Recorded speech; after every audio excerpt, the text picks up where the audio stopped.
we're going to be talking to you about, are you ready to rent your property? Yeah. And it sounds maybe a little boring, but I promise. I said this last time too. I should stop saying our jobs are boring. That's probably disrespectful. We're going to be losing viewers before we even get them to turn in. Yeah, exactly. Not a great way to start a podcast. So let me rewind that. Today's going to be awesome. Yeah, there we go.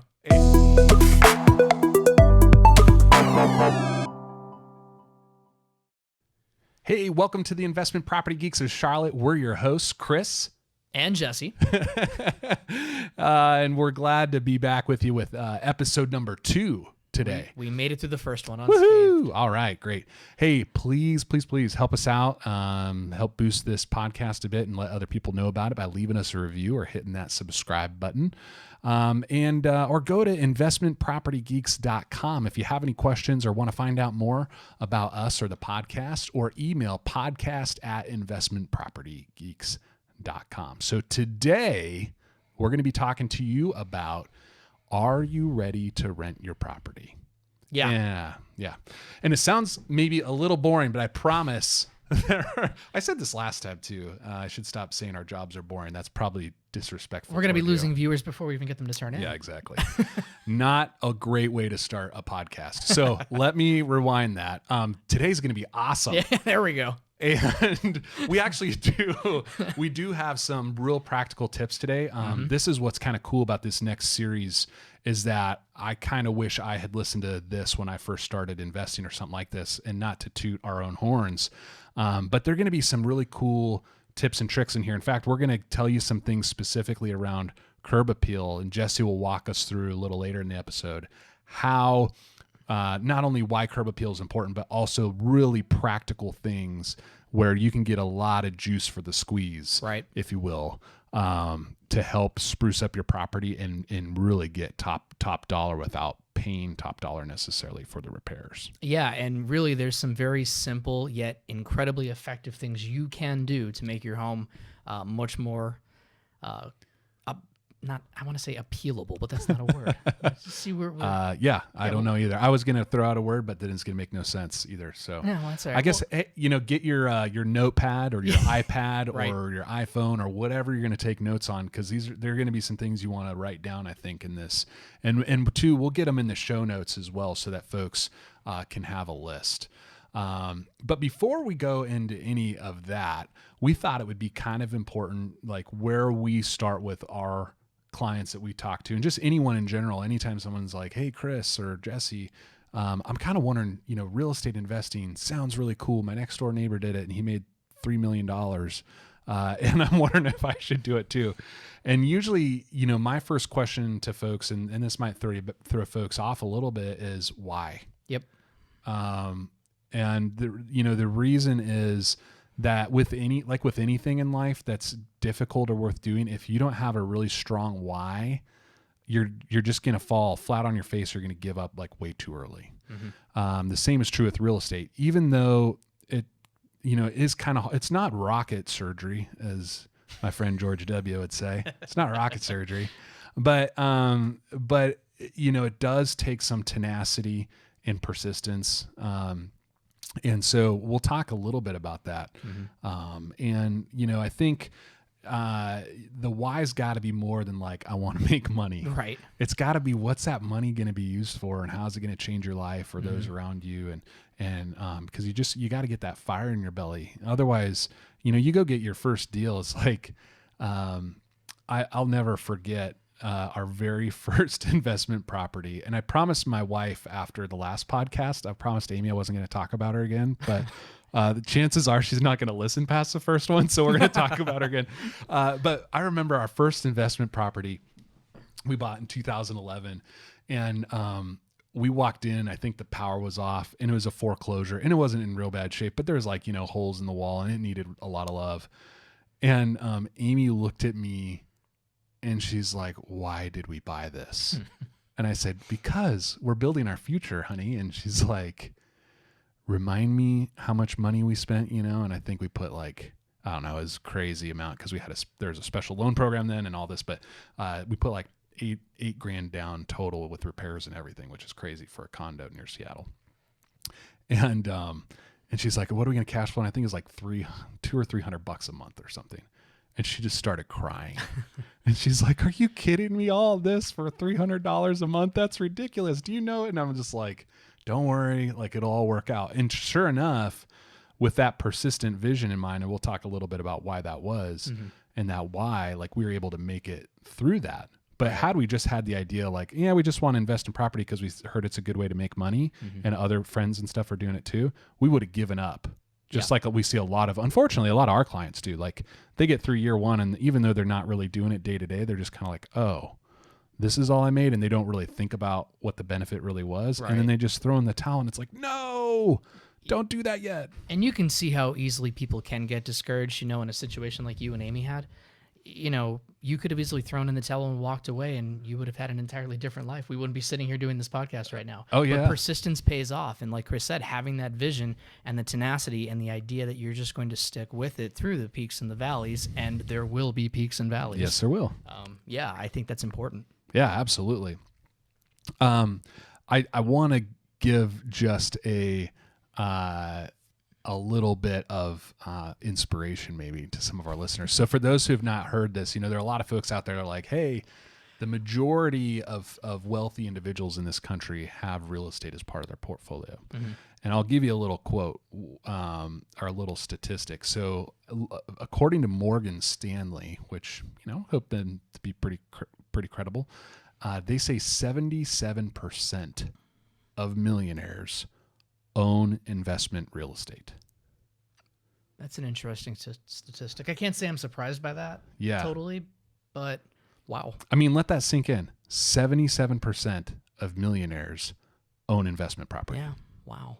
So, it's kind of like the proof of the pudding is in the eating. I don't know if that's the right analogy for this, or like go with it. Ride on the coattails of success of others, I guess. Maybe that's another one. It's kind of like, hey, if you look at a lot of the wealthiest people in this country, they have a substantial portion of money tied up in real estate investing. So my guess is there's probably a clue there. I think so. Yeah. I'm biased, but I think so. And then the other thing, that I just wanted to kind of back to this whole why. For those folks who like Simon Sinek, and I like Simon Sinek because he likes to just kind of turn traditional logic upside down on its head, which is fun to watch. But he says, working hard for something we don't care about is called stress. And working hard for something we love is called passion. Yep. And I love that. And that goes back to the why, because I didn't really care about $300 a month, and I really didn't. What I cared about was the long-term vision that we had, which I'll talk about in a minute. Right. And that's what kept me going, and that's what kept me passionate about everything. So I think that's just really important to kind of keep in mind. And that's what happens with folks who are short-sighted about it, and they just think about the money or the quick flip or whatever. It just becomes stressful. Right. Yeah. Right. And it's easy for someone, like I said earlier, just to get so discouraged so quickly from that. So yeah. Yep. Exactly. So what kind of things might be your why? Everyone's going to be different. So you might be trying to save for kiddos' college or your own retirement, or maybe you're starting a business, or you just want to have a big nest egg for when you kick the bucket. You can pass on to your heirs or give to charity, or, you name it. There could be a million different reasons. And that's actually going to change what you should do or what your strategy should be when it comes to investing in real estate. Right. And some of the things that we'll talk about, even plays into the conversation, kind of like we alluded to in episode 1, like what you do with your property long-term might determine what you do to kind of get it ready as well. Because it doesn't make sense to go sink a bunch of money into something that you're not going to get a return on. Right. Absolutely. I'll just give you a quick story about my why. So my whole why I got started in real estate is that, one, it sounded cool and sexy and exciting, which it is on the surface. And then you get into it and you're like, yeah, it's still cool and exciting, but I don't know about sexy. But, my big why was I had this big corporate job and I always wanted to do something entrepreneurial, but I was too scared to do it. And I was too scared to just give up that salary and go do it. And so this was my way to say, hey, I'm going to build enough passive income so that if I leave my little vulnerability here, so I wanted to build enough passive income so that if I left my corporate job and started what I really wanted to do when I was a grown up and I failed miserably, at least I wasn't going to fail my family. Yeah. And so that was my why, and that's a huge why. So like I said, $300 a month, didn't care about. I wanted to build up and replace and have financial freedom. I also wanted to be able to say like, hey, at 40 years old, I want to be able to say, I got to watch it because I can't say bad words, but goodbye, if you will, or so long to the man, the proverbial man, and say, I'm going to do what I want, whenever I want, however I want. Yeah. Now, it turned out that we actually, because we were buying in 2011, 2012, we actually saw a lot more appreciation in these properties than cash flow. So it ended up still serving the same purpose, just not exactly how we expected it. Right. But that's the why. And I think you got to have something, like everyone's why is going to be different. Your why doesn't need to be the same as my why. It shouldn't necessarily be, but you got to have something that's like that. That's like, this is how it's going to change my life. I mean, this, our slogan, our tagline is a brighter life through real estate. And that's what that's all about. It's really about real estate can really change your life for you and your family for the better, like have a huge impact. And so you really got to understand that before you sink in, I think. I don't know. Thoughts, Jesse? Or? I couldn't agree more. Ironically, our whys are very similar, as you know, but our audience doesn't. I, too, wanted to say hasta la vista, man, since we're not going to curse. There we go. Keep it G-rated. Yeah, well, there you go. Exactly. So, no, I couldn't agree more, and real estate does afford you the ability to have that kind of freedom. And our whys might be somewhat similar in that regard, but then we completely go off in different directions with what we want to do long term. But it doesn't matter because we are building towards something. And obviously, if you're listening to this podcast, you are too. Yeah, and good for you. That's Absolutely. awesome. And the fact that you're even thinking about it, because it took me years before I finally worked up the guts to pull the trigger. That's one of the hardest things to do, is to walk away. Now, Chris and I are different. He has 3 beautiful children. Hope I'm not getting too personal. No, here. thank you. No, you're good. So he's got a family that he's supporting. Whereas, if I fall, I'm a single guy. I'm just gonna fall flat on my face. But yet, it is still a terrifying thing to walk away from that security, that safety net of having the income come in, paycheck after paycheck. But to Chris's point, good for anyone who is even considering it. The journey of 1,000 miles begins with a single step, and this is your first step. Yeah. This will be a quote-heavy episode, by the way. Yeah. Wow. Yeah. Get your notepad out yet again for taking some education lessons from. I'm going to call him the professor. That's Jesse's new name, because he confessed last episode that he wants to be a history professor one day. If I had to do it all over again.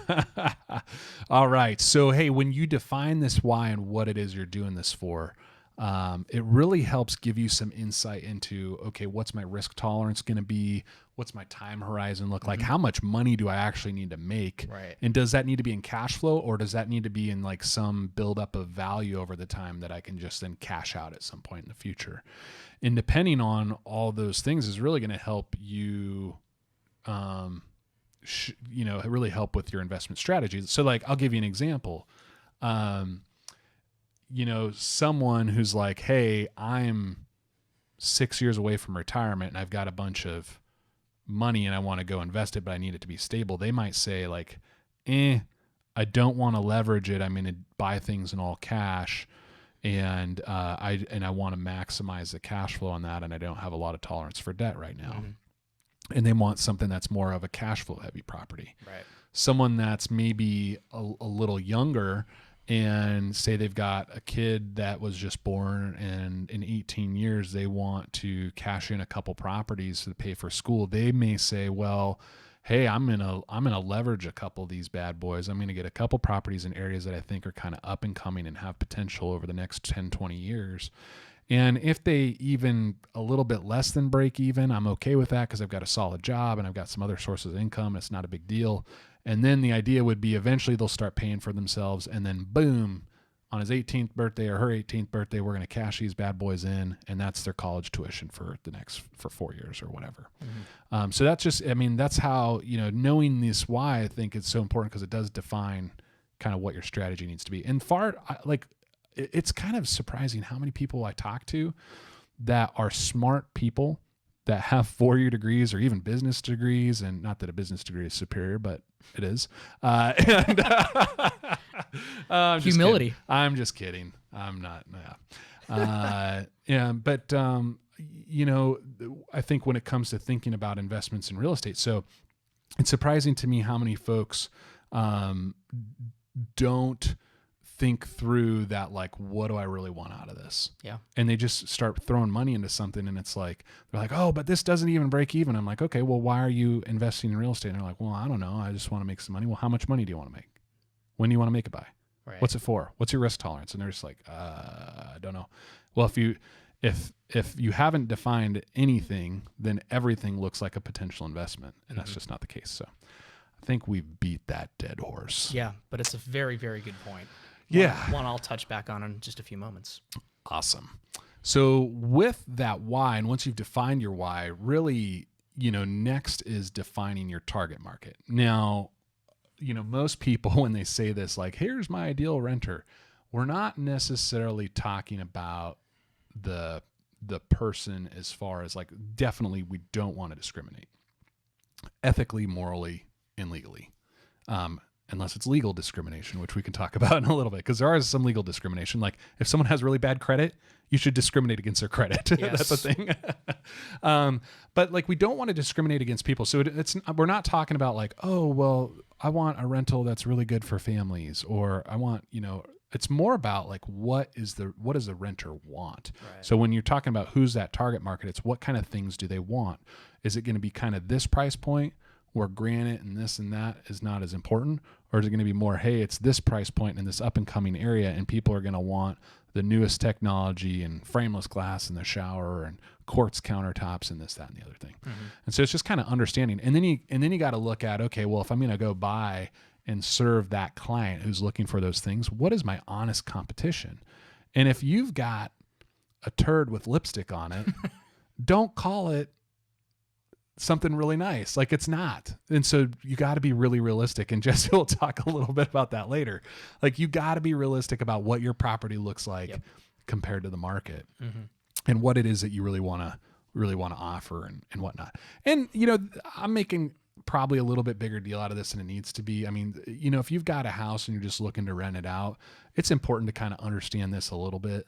And certainly, have someone maybe that can help you understand how your property stacks up compared to others in the area. But really, if you're an investor and you're talking about building a portfolio, these are things you really want to have. I mean, we're talking about lots of money in the future. And so you want to make sure you're crystal clear on what that strategy is and your going forward plan. Yeah, absolutely. Yeah. Well, I think this would be what I was hoping to do is, Jesse, because you go on so many of these appointments with owners at their properties or investors, and you're trying to help them, like, once they've kind of established and you guys set some ground rules on, like, hey, what are we looking for? What are you trying to do? Now it's like, hey, is this property really ready to rent? Right. And most of the time the answer is no. Well, ish. Let's go with an ish. It's you're right there. You're 75%. Yeah. Or you're 25%. Even when they're like, hey, I'm all moved out and it's totally ready to rent. And then you show up and you're like, I appreciate that. It is almost ready to rent, but it's not. Exactly. So go ahead, Jesse. I want you to walk us through, like, on a typical appointment, and like, what are some things that you see and some just real practical meat and potatoes of what folks can do. Yeah, absolutely. So it'll kind of piggyback on what we've already started discussing. The why usually comes out in the initial conversation. Someone will reach out to me or to us. They are looking to rent their home, and unprompted, of course, we're learning the story. They're relocating for work. They've decided to retire and move down to Florida. They're moving back up north. I don't know why anyone would move back up north, but if you're from the north, it's totally okay. It's a great place to live. I'm from Pennsylvania, so I can say that. That's my disclaimer. But you find out the why. You have that qualifying conversation to try to understand exactly where they're coming from. And Chris, to your point, in terms of how rent ready their home is, that's a question I have started asking individuals that I found very impactful, because it gets people thinking, hey, appreciate that you are interested in renting out your home. tell me a little bit more about where you feel your house is. And I'm asking you to be as objective as possible. And you're putting them on the spot a little bit, but most people are like, wow, that's a great question. Well, I think I need to repaint, or I think I might need new cabinets, but I really don't know. That's where I come in. That's where we come in. We're able to go out to a property and have that consultation. Okay. What are some other types of things, like when you're sitting down with folks and you're meeting for the first time, and maybe they're a seasoned investor, or maybe they're a newbie, what we kind of call accidental landlords? What are some things that you're kind of talking about during that first appointment when you're talking about strategy and things to expect and that kind of thing? So when you're talking about the first appointment, you mean when we're actually in person, so you're in person, you're at their house, right? And you're kind of looking over the properties to see if both they and their house or home or whatever it is, condo, are ready to rent. Right. So first and foremost, what I always tell people, you're going to someone's home, so we're going to be respectful of that. In the age of COVID, that's an entirely different thing that we're working through now. But what we're trying to determine is what they feel needs to be done with the property, and if you can come to an agreement with them. And what that comes down to is budget. We're starting kind of right out of the gate talking a little bit about, hey, what needs to be done on this property? What money, if any, have you set aside for doing such? I know that sounds a little harsh, but we want to basically get that out of the way and have that kind of conversation so that everyone understands, hey, these are some things that are going to come up. We want to prepare for it. We want to make sure we have the ability to actually correct issues and make the house more marketable. Right, because most everyone who comes to us, they say like, hey, I want a really great renter who's going to take awesome care of the place, and I want the most rent possible. Yeah. And who doesn't? Right. And so, like, Jesse, your job is, okay, well, what budget is going to be necessary to get you there? Exactly. And what we like to talk about, and we'll get into this a little bit more in a moment, is just, like attracts like. So if we are looking to get you the best quality tenant, as Chris mentioned, that's what everybody wants. What needs to be done to your property so that we can attract a high quality tenant? Mm-hmm. And that does come back to the budget. Some people, you, Chris, you might love gray and blue, and I might love orange and black, but tenants coming into a home that we have, like, they're not going to like those colors. So maybe we need to talk about more neutral wall colors. Maybe that cabinet with the avocado, or the kitchen rather, with the avocado green sink from the 1960s that you love and you think is all vintage and cool. Well, is that really keeping up with the house down the street? So yeah, the budget is an incredibly big part of that discussion. Also, it does keep coming back to their plans for the property. What are their long-term plans? And it comes back, to the vision that Chris and I were discussing earlier. Is this going to be a long-term investment for them? Is it a short-term investment for them? Is this something that they are willing to continue to invest money into? Because, of course, the goal of an investment property is to give you that rate of return, but you've got to spend money to make money.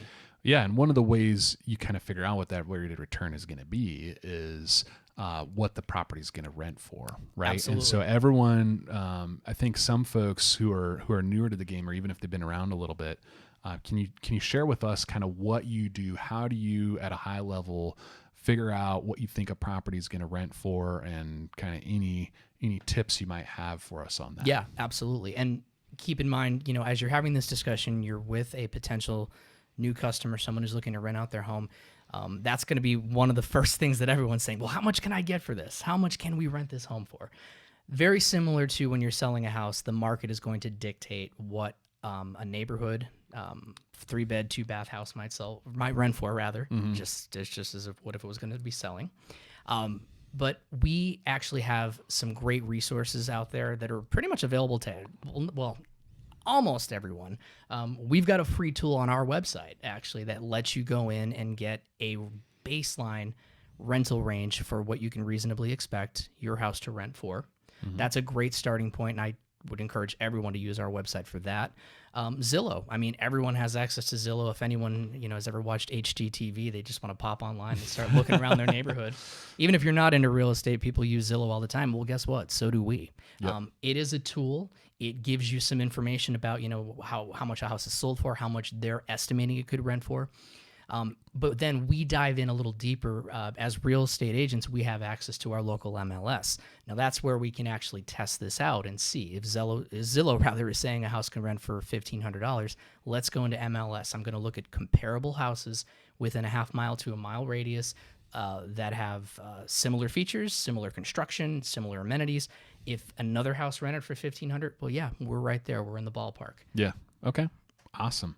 So you've got kind of this baseline of rent. And I should mention too, so that website that we were talking about that Jesse said, that free tool that you can use that'll give you a report of what the property potentially could rent for, as well as like a confidence score and a bunch of other kind of cool local stats and definitions and things like that. If you go to sunnon.com, SUNNON.com, and you click on Get My Free Quote, there's a place there at the top. You type in the address of the property, and then you type in a little bit more information.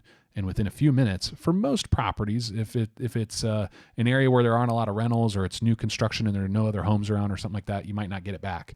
But within a few minutes, you should get something emailed to you. And that actually works anywhere in the country. So if you're listening to this, not that, we want folks to blow that up, but if you're listening to this and you're somewhere else, it'll actually work outside of the Charlotte area too. So, okay. So you got like the baseline rent, but my property, as everyone thinks, right? This is where I come back to my comment earlier about like, you got to be realistic about how your property stacks up with the competition. Cause most folks aren't. Almost everyone, it's rare that you go and you talk with someone and they're like, yeah, my property's this. And you're like, no, I think you're actually undervaluing your property. It's usually the other. And that does happen. It does happen sometimes, but most folks, usually their expectation is much higher and unrealistic. So what are some factors that you see that are some of the most popular things that really truly have an impact on rental price? Because not everything, like some things have an impact on sale price. Right. But they have no impact on rental price. That's Other true. things might have a little bit bigger impact on rental price than they do on sale price. Exactly. So what are some things that you see or can give, like if I'm an investor and I'm going to buy a property, right? Can you tell me like what things should I be looking out for to either add or subtract from that base rental value? Yeah, absolutely. First and foremost, what neighborhood are you actually located in? As you can imagine, one side of the street or one side of the tracks, if you will, in a town is going to be very different from another side. So that curb appeal that you see when you actually drive into a neighborhood, what does that look like? Is there a fence? Does the house have a fenced-in yard? Countertops, are we looking at granite countertops versus that old Formica countertop that I had back in the 80s up in Pennsylvania? That's a big, that was really big up there. Yeah. Has the house been recently remodeled or updated? That's you see a lot of that happening now. So if a house down the street has been updated and yours hasn't, and all other factors are equal, that house down the street has a leg up over yours. Yeah, potentially a few $100s. Oh, absolutely. Yes. You don't think it's that much of a difference. And some people will say, well, I don't really want to add new paint if I'm only going to net $50 or $100 more. No, that's $50 or $100 more per month. So think about how much that adds up over time. So you're 100% right. Yeah, absolutely. And speaking of which, the condition of the paint and the floors, that has always been, and I will tell you, my biggest sticking point. I asked the condition of the walls. What does the paint look like? And I swear 90%, oh, it's great. There's no issue. Well, is it really? Because you walk into a house and it's not great. So yeah. And we'll probably talk that more on next episode too, but you're absolutely right. Like it's pretty common. Like don't forget when you pull the pictures off the wall or you pull a desk out or a bed out or something, like you get that shadowing effect and don't touch it up, please. I'll say this from personal experience. Don't touch it up. You got to repaint that wall. You're making or the room. it worse. Yeah, exactly. And normal wear and tear is a thing that's going to happen. So even though you think it looks great, it doesn't. Yeah. So of course, beyond that, your bed and bath count, that's going to be an adjustable factor. The more bedrooms and bathrooms you have in a home, obviously, the more rentable that house becomes, the more bodies you're actually able to squeeze in there. Yeah. And I think a great example of that is like if you look at the pricing difference in how in demand a 3-bed 2.5 bath is versus a 3-bed 2-bath, or even some of the older properties are like a 3-1. That's where it's really going to make a big difference. Now, if you've got a 5-bedroom house, it's 4,000 square feet, and one has 5 bathrooms and one has 4. Yeah, it's going to make a difference, but not probably super noticeable. Very good point. Versus like if you've got a house that's 3 2.5 versus one that's a 3 1, that's a big difference. a big difference. Absolutely. So, yeah. Absolutely. And you can see that in just comps and anytime you're looking at those rental rates out there. Yep. Another big thing, of course, with homes when we're doing consultations, appliances. How new are the appliances? Are the appliances all functioning? That's another sticking point. A lot of individuals will say, hey, we fixed our dishwasher, 4 years ago, and it is a 10-year-old dishwasher. Well, maybe it's time to take old Tiger out behind the barn and, What about appliance color, Jesse? Like white versus black and stainless steel. Do you think that that has? Oh, absolutely. Okay. Absolutely. Stainless steel is definitely much bigger. White, that was really popular, I think, in the 80s and the 90s, wasn't it? Yeah. And it looked nice and it looked clean, but right now it just doesn't. It looks dirty, quite frankly. If you've got a nice white appliances and your property's this is going to change over time. But if you're in the 12-ish $100 range, maybe pushing into 13 or so, all right, you might be okay. Mm-hmm. But at the end of the day, that'll be one thing that we might recommend as an upgrade if you're getting above that point. You still have white appliances because it's going to hold you back. Mm-hmm. It's going to hold you back quite a bit. And we'll get down later as to why it would make sense because you kind of do the math on how much more rent you could get and how much that costs. And you're like, oh, yeah, that's a no-brainer. Right. But, yeah, that'll be something to think about is once you start getting into the mid-teens, if you don't have decent looking appliances, renters care. Oh, absolutely. Absolutely. Yeah, and again, care. It comes back to the example I gave earlier. Down the street, that house has been upgraded. Yours has not. Yep. 10 out of 10 renters are going to go down the street with the new modern updated appliances. Absolutely. A couple other factors with the house: doesn't have a garage. That is, that is very important to a lot of people. Yep. Especially down here in the South where it rains all the time. Yeah. We had a tenant recently who almost didn't sign a lease because they weren't sure whether or not the owner was going to allow them to put in an electric car charger. That's right. Yeah. And I mean, luckily it made a lot of sense when we got it set up so that would work just fine and the tenant's going to pay for it. But it's kind of and it's a nicer home. It's like a $2,000 property. But just think about that, how folks commute and what they expect are changing. And so, yeah, something like a garage, you might lose out on a decent tenant because of that. Absolutely. Side story to that, actually, a recent house that I had just visited, we're helping them do some minor renovations and remodels on the interior part of the house. The garage, I was told, cannot be touched. They have the garage floor was professionally painted in the colors of a professional sports team. That has to maintain. It's not to the point where it's going to detract, I think. I don't think a tenant's going to be that picky with the garage floor color. Oh, man, my wife wouldn't rent there. She's a big Packer backer. Oh, see, there you go. Yeah. This was the Washington team formerly known as the Redskins. Oh, okay. It's the Redskins colors. So, the floor cannot be changed. The wall was immaculate. In fact, the garage paint was the nicest paint in the entire house. So, yeah, just a little side note. Speaking of paint, so I'm just going to say this because hopefully it's good entertainment value. We don't manage this property, but I went out to a property probably a year ago, and it was the most amazing, weirdest paint job I've ever seen in my life. They were, I kid you not, superhero murals in each of the kids' bedrooms. So one was Superman, with all the Superman colors, all over the wall. And then another one was Batman and another one was Spider-Man, I think. And I was just and you could tell those people were not going to let us paint over it. And I just said, that's a very nice wall. It's unfortunate that it's going to have to get painted over.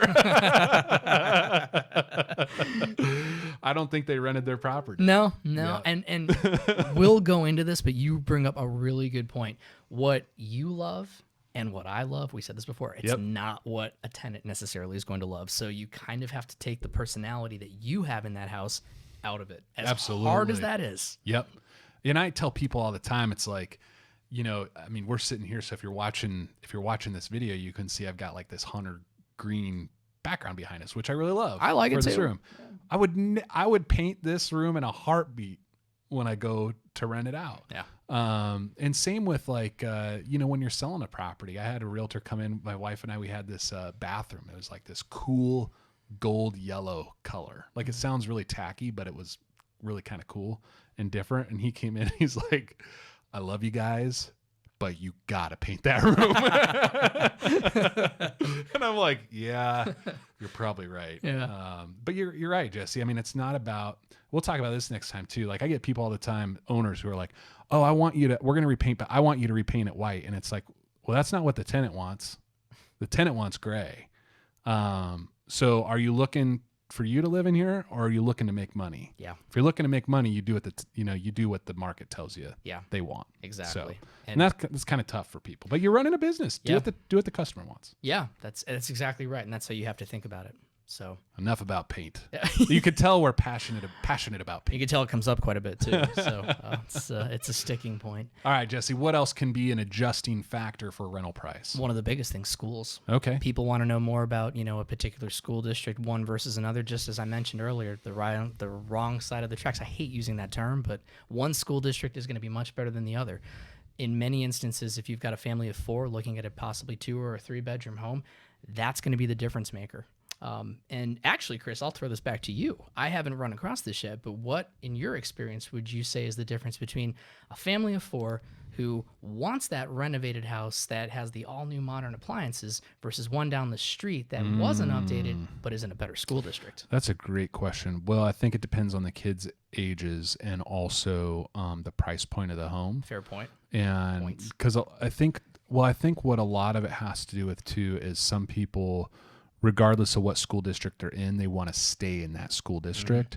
And so, you want yours to be a nice home within that school district. But I mean, depending on the price point of the house, I think a school district in and of itself can make a few $100 difference in rental price. Now you're going to get that in the purchase price of the home too. Right. Like the difference is going to be proportional probably, or maybe even more increased purchase price versus rent. But yeah, I mean, if you've got on, like, we had this with a property recently actually that we just took on, where it's kind of this weird scenario where the school, the boundaries like cut across the road.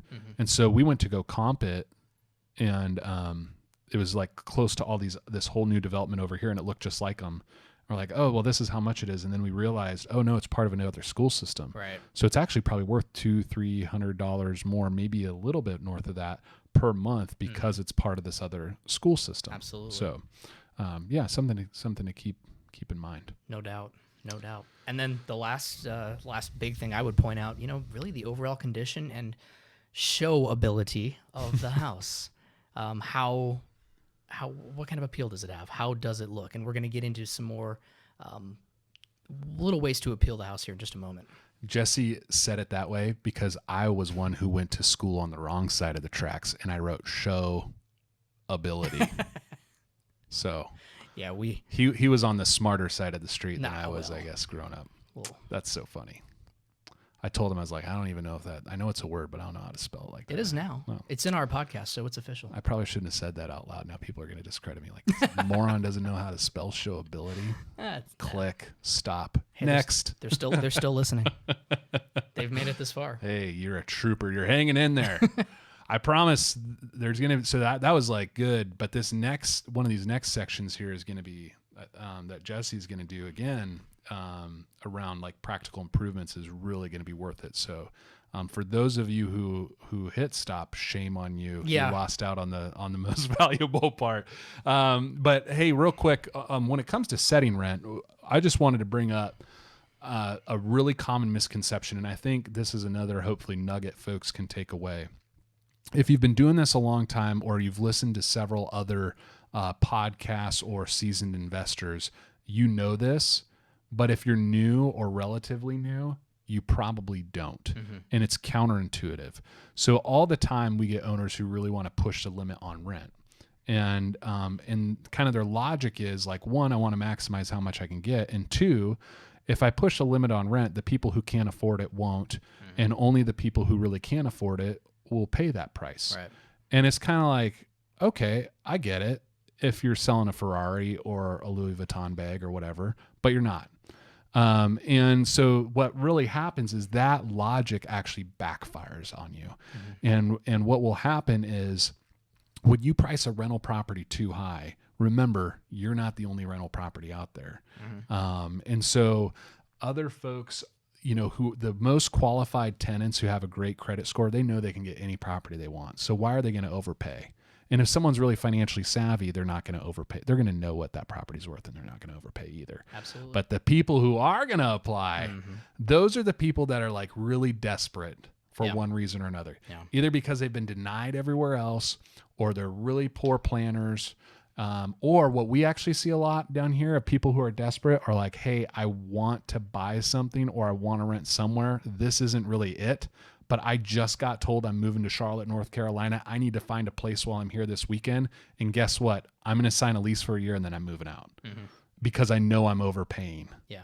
And I know I'm getting ripped off, but whatever, it's only going to be for a year.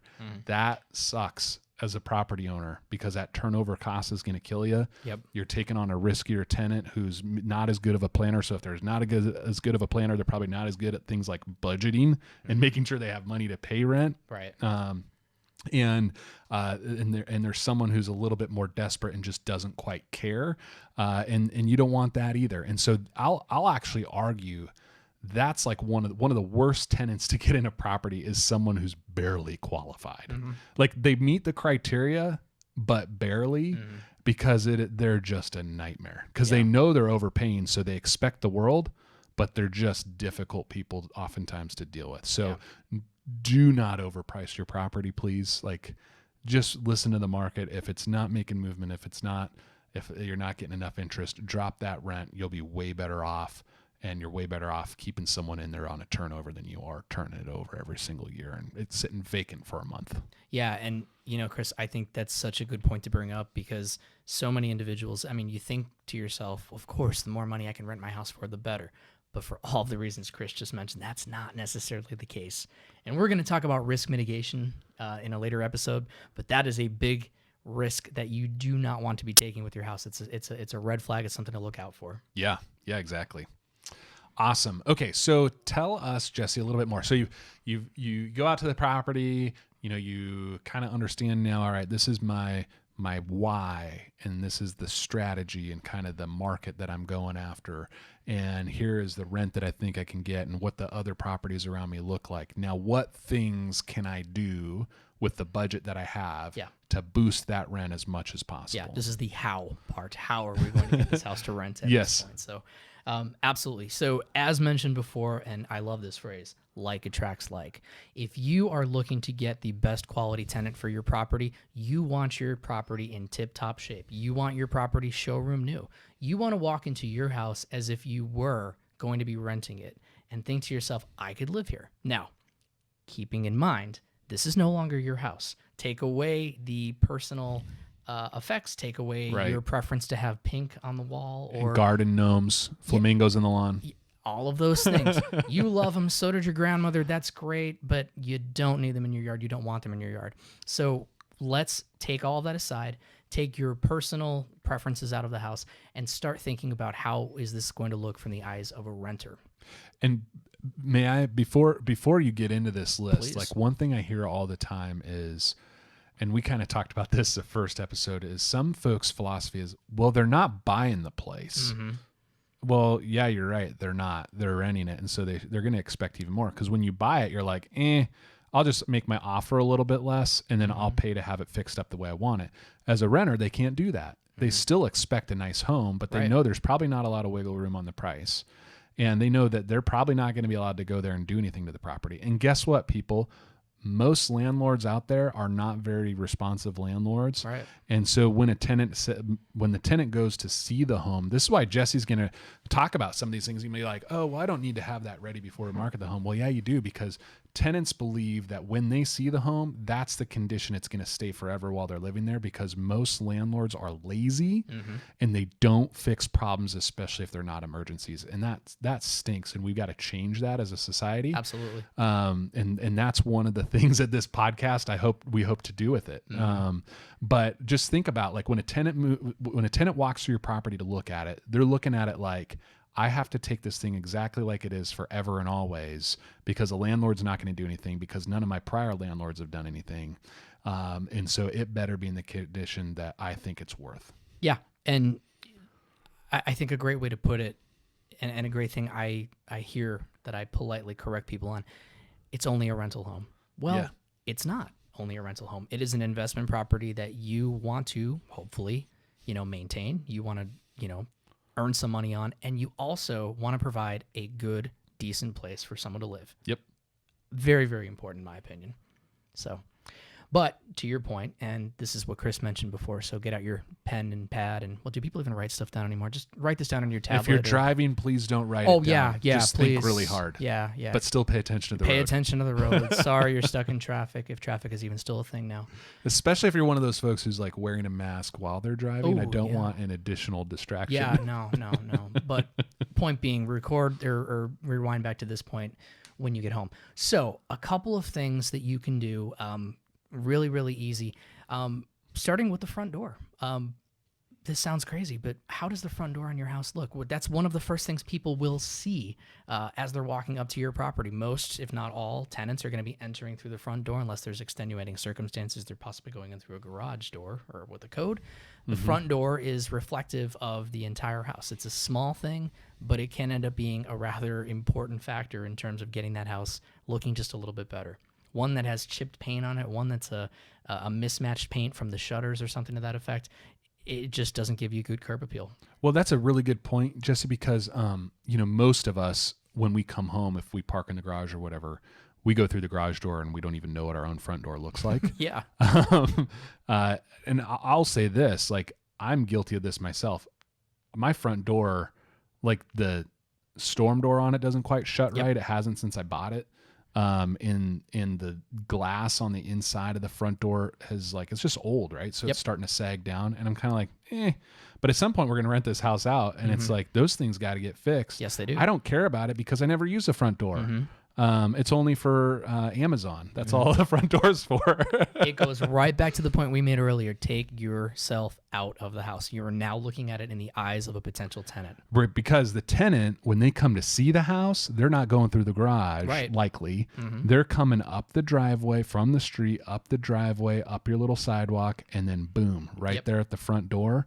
And so that is going to be their first impression. Yeah. Yep. Couldn't agree more. Great Point. There's some other small little tips in terms of curb appeal. Your mailbox, is it old? Is it dingy? Is the chip, if it's wood, is the paint starting to chip away on the post? Is that an easy thing for you to potentially replace before you're actually advertising the property? Your lawn. People will notice. Again, they're probably going to park in front of the mailbox. Absolutely. It's going to be one of the first things they notice. notice. It's going to be the very first thing they notice. Is is a lettering peeling off? Is it tipping out of the ground? Like that's a very low cost fix. Yeah, exactly. I was building into the next one. Also, presumably low cost, your lawn. First and foremost, are you cutting your grass? I know that sounds basic, but cut your grass, especially if you're thinking about renting out your property. Hopefully you're doing that on a regular basis anyway. But does the lawn have a lot of patches in it or dead spots? Is there an easy way for you to potentially put in some Pennington, turf builder? Can we promote Pennington? Yeah, we're going to. Sure, they're not a sponsor, but maybe they should be. No, yeah, maybe someone will hear this from Pennington, and yeah, there you go. But point is, it's a small thing, having your yard looking clean and fresh, and along those lines, the flower beds and bushes, making sure the bushes are trimmed, rose bushes, making sure they're trimmed and pruned. If you have dead flowers, well, why would anyone have dead flowers in their yard? Well, some people do. Get rid of anything that's dead. And if you're like me and you hate doing that, hire somebody. Exactly. Absolutely. Give someone a job right now. You'll be helping them. You'll be helping yourself. Yes. And then we also talk a little bit about ground cover. Now down here, which was different from up north, pine straw. Everybody goes and throws pine straw down here in the Carolinas. Is kind of like that ground cover. Looks nice. Does a great job. Mulch. I grew up with mulch personally. Yeah, me too. But I grew up around pine trees in Idaho, and it's like, I remember the first time I came to South Carolina, our friends were like, check this out. I'm like, why do you guys have pine needles? Yeah. Like, that's what we used to make forts out of as a kid. And it's like, definitely different. We Yeah. rednecks, we use that as decoration around here. And it's like, well, I'll be. Let's put it this way. It's better than nothing, but we would suggest mulch if you're considering doing that, because mulch is going to cost you a little bit more upfront, but it's going to last longer. The color stands up better. Pine needles, geez, put them... It's pretty much a yearly thing. Pine needles is fine. Don't get me wrong. Oh, yeah, like, it'll like work. Jesse said, it's way better than nothing. Yeah. But you're going to replace them all the time, and they fade, and they look kind of, Yeah, absolutely. So that's just a good little tip. See, is worth right there just to hear pine straw versus mulch, which there should it you do is. for your rental property. And I wonder if it's like a Mason-Dixon line kind of thing, because I swear, going to Pennsylvania, nobody is doing pine needles. So. Yep. We kind of talked a little bit about that storm door, and Chris is 100% right. You know, it kind of it's off its hinge. It doesn't really open and close the right way. Well, fix it. Easy fix, simple solution, because your tenants who are walking through your house, first thing they're going to see. How about the doorbell? Is it old? Is it dated? Is it discolored? Is it not matching the rest of the house? Sometimes someone will just throw on a doorbell and you're like, where did they get this from? Or I went to a house once, this wasn't here, and they had like a Star Wars thing. I hate Star Wars. I know this is going to sound crazy. I'm one of like 10 people in the world that doesn't like Star Wars. I can't get into it. It's just not my thing. So when I walked up to the house and I saw a Star Wars themed doorbell, I'm thinking to myself, what and why would anyone do this? So again, take the personality out of the house and replace your Star Wars doorbell, or if it is old, dingy, discolored, replace it for the exact same reasons we were describing improving your yard. People will see that. People will notice that. Yep. $20, whatever it costs you to get it replaced. It's cheap. Yeah. For the impression that it's going to make. That's a good point. We're not really going into costs or anything like that, but all of these are relatively inexpensive. Yeah. In the grand scheme of things, and in terms of getting you the best quality tenant for potentially a little more each month. Yeah, because people, I mean, remember, folks' number one concern usually is, I want a great quality tenant who's not going to destroy my place. And it sounds kind of goofy, but I'm going to argue if you have a dingy doorbell, you're going to attract dingy tenants. Yep. And so why would you not spend $20 to not get yourself a dingy tenant? Mm-hmm. You get out of life what you put into it. Yep. And that holds true here. Especially true for an investment property. I mean, and I got to go back a little bit. The doorbell in and of itself, if everything else looks great, probably not going to get you a dingy tenant. But it's still going to give that kind of feeling when someone is going to walk through your property for the first time. So. Yeah, exactly. So why? Yeah, because the first thing I would notice is, why would they fix everything but this? The house looks fantastic, but. Yes, exactly. Another important thing, a small thing, the handle on the door. I mean, Chris mentioned this a little bit before. If it's not working properly, if it is just kind of old and raggedy, you don't care because you're always coming in through your back door, your side door, your garage door. But the tenants, that is the first thing they are seeing as they're coming into your house. Fix it, repair it. Yep. Pretty simple. Carpet cleaning.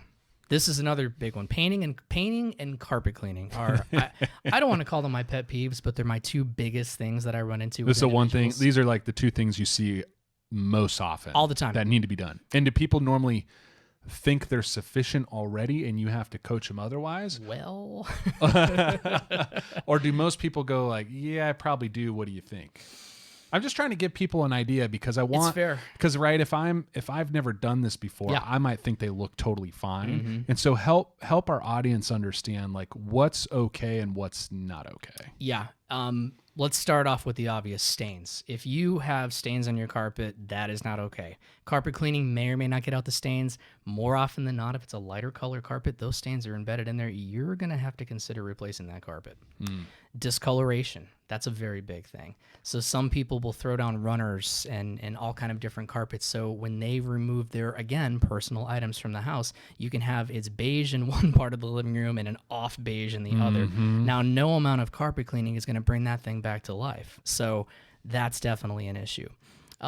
Others, it's borderline. I mean, some people are very meticulous. I find, and this isn't me telling anyone how to live, of course, but the individuals who take their shoes off when they walk around their house, Yep. they're doing a better job maintaining their carpets. Yep. And I mean, that sounds like common sense, but it's 100% true. The only problem with common sense is it's not so common. No, no. Thank you, Mark Twain. Yeah. It is a quote episode, isn't it? Look Yeah. at that. Oh, wow. Yeah. I didn't even, yeah. Mark All right. Twain. We're on a roll. What was his real name? Samuel Clemens? Oh, my Clemens or goodness. Clements? Again, Jesse, I grew up on the stupid side of the street. Don't let him fool you. Do not let him fool you. Chris is highly intelligent. But, yes. But reading ain't one of them. Learning is hard. Anyway, yeah, carpet cleaning. And then, yes, coming right back to it. We touched on it earlier, paint. My goodness, paint. So neutral colors that are going to be universally appealing. As Chris mentioned earlier, gray. Gray is really big right now. Yeah. I mean, it seems like it's going to be one of those trends that 10 years from now, people are like, why was everything gray? But Yeah, they will. But hey, ride the wave while, Exactly. An agreeable gray by Sherwin-Williams is like the most popular color. And we use a color that's very similar to that. It's not quite that. It's kind of what we started using. And then we just make it standard in any of our properties that we repaint so we can do touch-ups easier. But yeah, you want to give people an idea of what, or do you want me to talk about what I was going to let you talk about it. Chris is more the expert with the paint because I still come back to him every time. Which one are we doing again? Yeah, exactly. So we use, now this is, again, man, we got to get paid by Sherwin-Williams or something. We got to milk this thing. Today's show brought to you by by Sherwin-Williams. And Pennington I don't Press. even know what they're anyway. All right. So you can use a few different grades of paint. Obviously, use whatever you want for you. Don't go shopping off the bottom shelf. It's kind of like buying liquor. Don't get the cheapest possible thing. You're going to regret it. It's only going to save you a few $100, but it's going to cost you a couple of years off the life of the paint job, and you're going to pay for it. Yeah. So, and you're going to use more, and you're going to pay more in labor. We like Promar 200, which is, you can get Promar 200. I think they make like a 400, and they obviously make paint that's way more expensive than that too, but it's a good solid contractor grade paint. Now in every area of the country does, paint a little differently. Here in the South, or at least around this area, we use a lot of flat. However, in a rental property, think really carefully about using flat. It touches up easier, but again, touch-ups are usually really tough to do, but it wears a lot worse and it's not as durable. So we actually go with the eggshell, even though you can sometimes, because we don't believe in texture here, textured walls, which I don't understand why. But that's a thing that my Western heart will never be able to get over. Sore subject, apparently. Yes, yeah, textured. This is a geeky show, man. Like, we're going to talk about wall texture and why it aggravates me. Yeah. So eggshell, even though you might be able to see some roller marks or brush marks, whatever, doesn't matter, paint in an eggshell. And then we do like a flat white or slightly off-white on the ceilings, and we'll do like a semi-gloss on the doors and trim. And when you're going to paint the house, if you're doing a full paint the doors and the baseboards and the trim at the same time, and paint the ceilings at the same time. Now, you can omit the ceilings if they've been recently done. But man, if they're even looking like they might need it, do them. It's so much cheaper usually to have them done while you're doing everything else than to not. And then everything's on this nice baseline level, because what's going to happen is, like, the doors might look okay, but then you go paint everything else and the doors are going to look horrible. And so you can only get for rent what your worst looking thing is in your house. Absolutely. Yeah. So don't let like a $50 door be the worst looking thing in your house. And actually, this brings back an important point when I was mentioning before about talking about a budget. Someone might have a painting budget in mind and they're considering, well, I'm just going to do this room or that room. Well, to Chris's point, it probably needs to be more than that. So we're going to paint our living room, but we're going to leave the kitchen a different color, or we're going to leave it where it's not matching. The walls, the ceilings, the floors. Well, not the floors. You're not painting the floors, but the walls. Unless and the ceilings. you're apparently a Washington Redskins. Oh, that's fan. right. That's right. Unless you want to be creative out in your garage, I guess you can do it. But the point is, talking that kind of through and planning ahead and budgeting for that's pretty important. And last point, Chris, I don't think we mentioned this: keeping that extra paint once it's actually once you're actually done. When you do the touch-up work in your house, or when you have the house repainted, you're going to have extra paint. Keep it in the garage, under the steps. It makes things easier for when you do have tenant turnover. Just if we do need to go back in and actually do some touch-up work on that house. Yeah, and likely, because here we've got humidity problems and temperature problems and all that. So the paint itself might not be that great. So don't worry about like keeping the paint itself, but keep the cans around so that you know exactly what the paint was and label them, because the paint might work okay, but really for a couple months. Yeah, that's true. A year down the road, it's probably not going to. A year is maybe okay, depending on what it is. Like, you might get a few years out of it, but at the end of the day, it's really about having that exact color as best we can anyway to kind of come back and match it. Don't eyeball it. Don't think, well, that looks beige or that looks tan. Well, tan and beige are two different colors. Yeah, exactly. All right. Couple others. What else, Jesse? What else can we do to get some more juice for the squeeze here? Yeah, a couple other really, really small things. And I noticed this just on a house I was just in 2 weeks ago, actually. Hardware, doorknobs. Remember how big brass was 20, 30 years ago? Yeah, it's still big in some people's homes today. It is. It is. And it shouldn't be. We went from brass 20 years ago to everything's gray now, and then, like Chris said, this is a trend that'll pass. But yeah, I've noticed a wonderful condo, modern amenities all throughout, and then just brass doorknobs all throughout the house. Now, is that going to prevent someone from moving in? No, absolutely not. But it's going to ding your rent. Yeah, for sure. Yeah, because like, hey, so if I'm gonna throw out like a stereotype for a second. If I'm a single millennial and I want like the coolest condo uptown. Yep. Right. And I just want to impress my friends whenever they come over. My friends are not going to be impressed by brass doorknobs. Nope. And I am not going to rent your property. Yeah. Yeah. Even if everything else is great. Right. It's just not going to happen. It sounds crazy. It sounds petty, but it's true. Now, if you've got a property that's $1,200-$1,300 and it's a month and it's clean and everything looks great and everything else looks good and it's brass doorknobs, like, yeah. Unless they're in bad shape, maybe like we might not recommend that you do anything with it. Just like, right. Yeah, they're okay, they're good. And they're not going to care. Right. Right. But that comes back to the consultation. That comes back to talking through budget and what all property owners are doing to get ready to rent their house. Yeah. But again, but it goes back to like, hey, know your surrounding competition. If your surrounding competition is getting X dollars a month and you think you can too, and they are all updated and they have, polished nickel or whatever it is, then no, good luck. Yeah. So yeah, just be thoughtful about that kind of stuff. Or like, if you've got like the old square chromy, plasticky, like, towel holders in the bathroom and that kind of stuff too. So. And then light fixtures. Light fixtures are a big thing. Yeah. You know, house is modern, it's updated, it's great. And then just right out of the 70s, there's some chandelier that came from, I don't know, Minnesota or some family member that didn't want it. I can't quite explain. There's a story to it, you know that. But again, take your personality out of the house, go to Lowe's, $50 to $100, just buy a new light fixture. Yep. So much better off. Absolutely. And we also talked a little bit about little stuff, drain stoppers. My gosh, yeah, making sure like the sink will drain out properly and that you actually can, just make sure stuff works. Yeah. Basically. The little things. People miss it all the time. Like, don't have mismatched light bulbs. Yep. Don't have the old CFL spirally light bulbs. Don't have toilet paper holders that are loose and coming off the wall. Right. All those little things that you just deal with on a regular basis. Absolutely. Make sure that's all fixed up and ready to go. But again, these are low cost rather, but high impact things that you can do that are going to help get your house rent ready and hopefully get you a better return on your investment. Yep, exactly. All right. So with that, let's talk a little bit about like how much money is too much money to put into your house. Because we just gave people a whole lot of ways they could go spend money. Yeah, that's true. We got to make money. So. I'm sure a lot of folks are like, oh my goodness, well, I'm never going to rent out my property. I need to take out another mortgage, which might be the case, but hopefully not. So we kind of did a teaser here in episode 1 about let you know that I'd give you kind of a simple formula for making pretty much most financial decisions around your property. And it's pretty close to perfect, but not quite.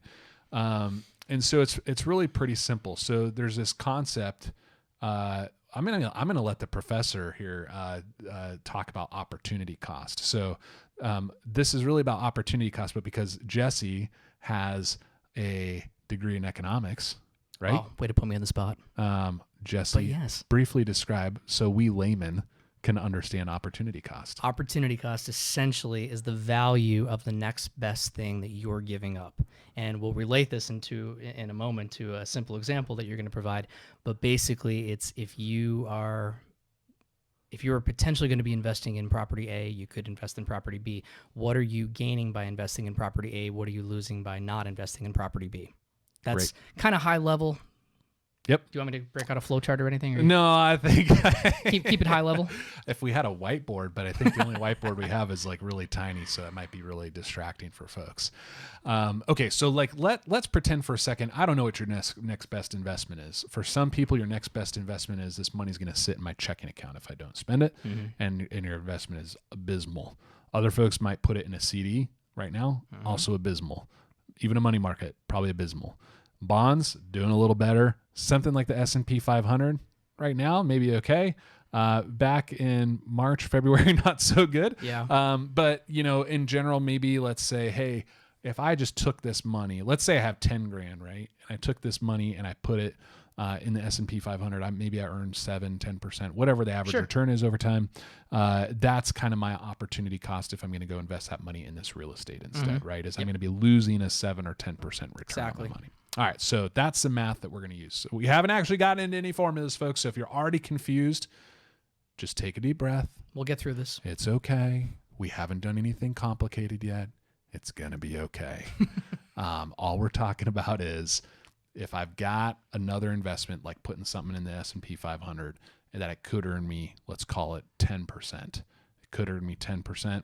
That's what I'm going to be giving up if I go put that money in my property instead. Exactly. So what I look at for any decision you're going to make, like, and we'll go over a couple examples like Jesse said, we look at, hey, so what is the, how much more money am I going to get in rent per year by putting in that upgrade or by buying this property instead or by making this a rental or whatever.